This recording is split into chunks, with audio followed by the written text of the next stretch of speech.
Congrats! If you're watching this, that means you're a member of an elite construction team whose top priority is your safety. Expecting this to be boring and unexciting? Don't worry, we've made this as quick and engaging as possible. For the next 15 minutes, you'll learn the top 15 items you need to know to stay safe on a T.W. Frierson job site. So sit back, relax, don't fall asleep, and we'll get you on your way to working safely. Safety item 1. Safety starts with you. At T.W. Frierson, our core purpose is to create a foundation for people to thrive. Since 1958, we have been working tirelessly to educate and protect our company's most valuable resource. You, the boots on the ground, the front line of our business.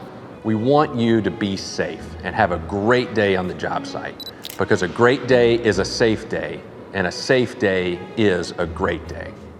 That starts with all team members taking responsibility and accountability for creating and maintaining a hazard and incident-free environment, as well as following the site-specific requirements, procedures, and policies put in place by T.W. Frierson. With these policies, all applicable state and federal OSHA requirements must be obeyed. If you have any questions, be sure to ask the project superintendent about any specific job site policies, and be sure that you are familiar with T.W. Frierson's environmental health and safety program. You must understand that our work sites can only be made 100% hazard-free with your undivided attention and commitment. With proper safety training, your exposure to potential injury can be greatly reduced, if not eliminated. Remember, working safely starts with you. You and your team must make the choice daily to work safely, productively, and efficiently. Safety item number 2, know your job site. Some of our projects may have special requirements mandated by our clients, such as drug testing, background checks, and badging. It is important that we follow their rules and recognize we are guests in their facility. Site orientation. A site-specific orientation is required on every T.W. Frierson job site. Prior to starting work, check in with the T.W. Frierson project superintendent to receive your orientation. Emergency Action Plan, or EAP. In the case of an emergency or severe weather, head straight to the designated area. Once there and accounted for, the T.W. Frierson project superintendent will provide you with additional information on the emergency event. Each job has their own specific EAP. Fire extinguishers. Be sure to locate a fire extinguisher prior to starting work. In the case that you use the fire extinguisher, please notify the T.W. Frierson project superintendent immediately. Hazard communication. Employees' right to know. For all chemical products that you are working with, you have the right to view the safety data sheet, or the SDS. SDSs are available as a hard copy and electronically in the T.W. Frierson job trailer. Safety item number 3, job hazard analysis and pre-task plan completion.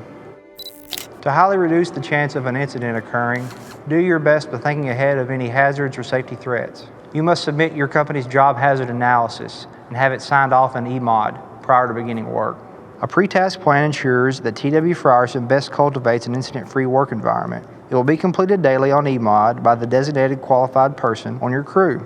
It will then be reviewed and acknowledged by the crew assigned to the task prior to starting any construction. Pre-task plans must be reviewed and signed off by the T.W. Frierson project superintendent. If the day's task happen to change from the already submitted pre-task plan, please notify your T.W. Frierson project superintendent and resubmit the pre-task plan. Safety item 4, come ready to work. At T.W. Frierson, we come dressed for the job and ready to work. We know you all look suave and sleek when you get dressed up, but on the job site, safety is our top priority. Sorry y'all, but those satin shoes and trendy button downs will have to wait for the weekend. One of the most important and best defenses against serious injury is personal protective equipment, or PPE. Just as you need the right tool for the job, you also need the right PPE for potential hazards found in the workplace.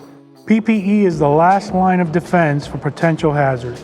The minimum PPE for T.W. Frierson is work boots, above the ankle substantial leather footwear, high visibility vest, ANSI C87.1 safety glasses, hard hats, long pants, and shirts with sleeves in good condition. With the right gear put on to protect you, come to the job site ready to work. When you're well rested, mentally fit, and focused for the day's work, the risk of an incident is decreased significantly. The use of drugs or alcohol during work is strictly prohibited.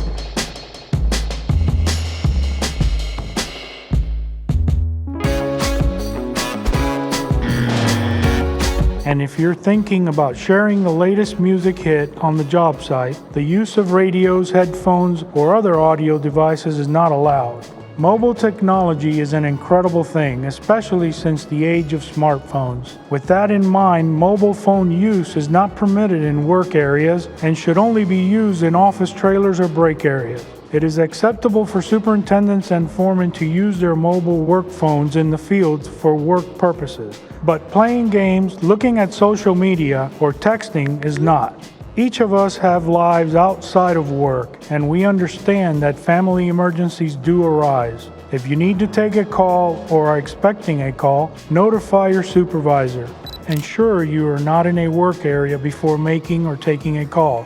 Absolutely no walking and talking. Safety item 5, inspect your tools and equipment.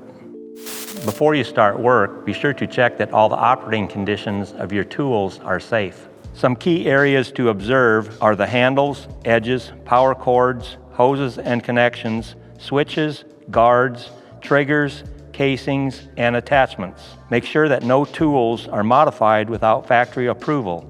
Alert your project superintendent of a defective tool and/or equipment. Tag out and remove them from service immediately. Lastly, be sure to complete daily inspections for all mechanical equipment such as cranes, aerial lifts, scissor lifts, etc.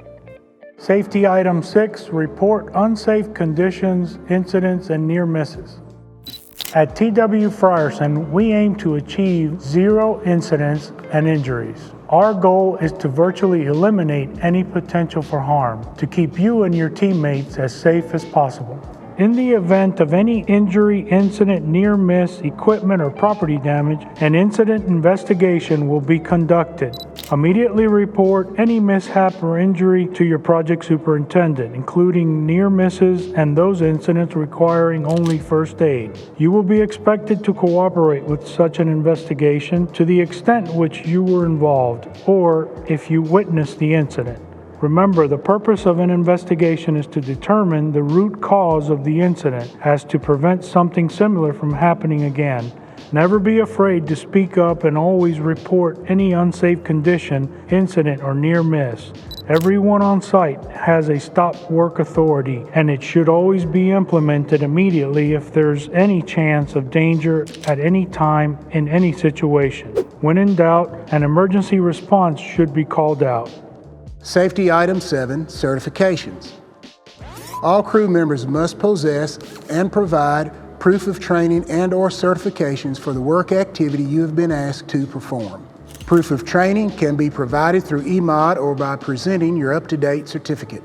Examples of certifications include, but are not limited to, TW Frierson Safety Orientation, your company's silica compliance training, fall protection, respiratory fit test, trained, medically qualified, and fit tested on specific make, model of respirator, forklift, aerial lift, competent persons, scaffolding, excavations and confined spaces, cranes, power actuated tools.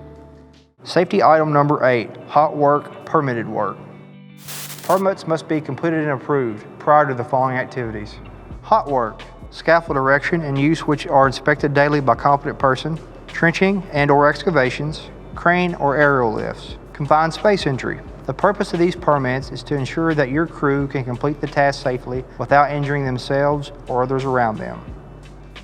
Safety item 9, lockout, tagout. The lockout, tagout, or LOTO process is required for any work on utility systems, machinery, or equipment.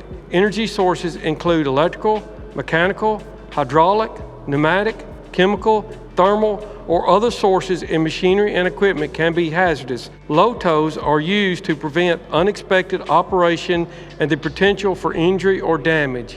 Unauthorized work on energized systems is prohibited and will result in removal from the job site.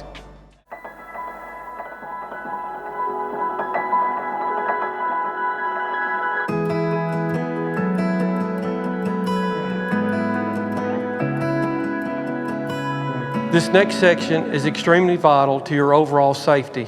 The 4 leading causes of death on a job site known as OSHA's Fatal 4 are falls, struck by, caught in between, and electrocution.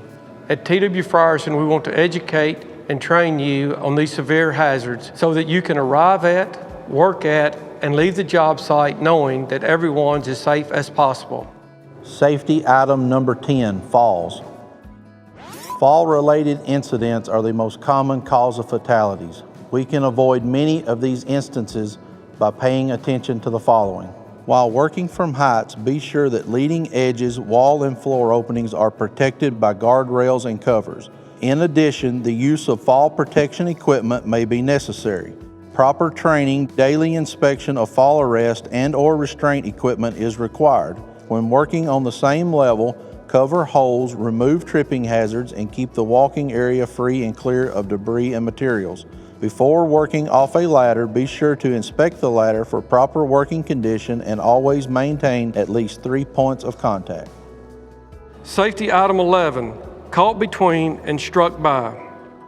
While on the job site, use 360-degree awareness at all times.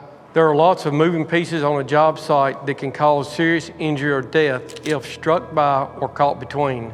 Key areas to keep clear of are areas with overhead work, suspended loads, mobile crane operation, areas with heavy use of equipment or vehicle traffic such as gradals, forklifts, backhoes, skid loaders, areas with machinery with unguarded moving parts. Never position yourself between moving and fixed objects. Always wear high visibility clothing. And for excavations, never enter an unprotected trench or excavation 5 feet or deeper without an adequate protection system. A means of access and egress must be in place. Depending on the classification, some trenches under 5 foot deep may also need similar systems. Make sure that the trench or the excavation is protected either by sloping, shoring, benching, or trench shield systems. Safety item number 12, electrocutions. To best prevent any sort of electrocution incident, locate and identify all utilities before starting any work. Make sure you're aware of overhead power lines when operating any equipment. Learn the safe distance requirements and maintain a safe distance away from power lines. Do not operate portable electric tools unless they are grounded or double insulated. Use ground fault circuit interrupters for protection. And finally, be aware of electrical hazards when working on ladders, scaffolds, or other platforms. Safety item number 13, concrete. Just like pouring concrete, we want to make sure your safety is solidified and rock solid. Ensure that your company is following the silica standard. Make sure that all impalement hazards are mitigated and avoidable. Alleviate all potential for chemical burns by wearing the proper PPE. Be especially aware of your surroundings when heavy equipment is being used. For concrete pours that take place at night, properly illuminate the area to maintain a high level of visibility. Safety item 14, steel erection. Fall hazards are the #1 potential for injury and death in steel erection. In order to stay safe, personal fall arrest systems, or PFAS, are required with 100% coverage. Safety nets are acceptable as well. Never work underneath loads or under swinging steel. Always remain mindful when handling steel, whether hoisting, landing, or placing. Be aware of all heavy equipment operation. This includes cranes, forklifts, aerial lifts, and scissor lifts. Safety item 15, general housekeeping. Not only is proper housekeeping good for productivity, it is also a safety requirement on the job site.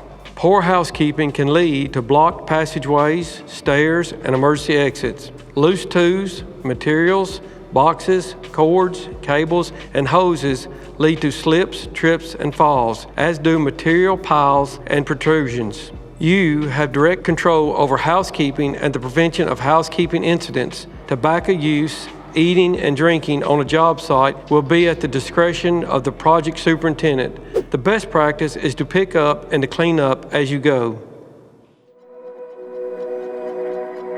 Because working as a team is crucial to the safety of everyone, we'd like to mention one more thing. Our diverse workplace accepts all employees as equals and prohibits discrimination due to gender, race, religion, age, marital status, national origin, sexual orientation, or mental or physical disabilities. This is not just a T.W. Frierson core value, it's federal law. So let's recap on some of our zero tolerance items that will result in removal from a job site. Unauthorized work on an energized system, work without proper certification or training, not immediately reporting an unsafe condition or incident, alcohol, drugs, or working while impaired, possessing firearms or any weapons, harassment or discriminatory behavior of any kind. That's it. You're done and ready to start working safely. Remember, you're responsible for your safety and the safety of those around you, because a great day is a safe day, and a safe day is a great day. We'll see you next year.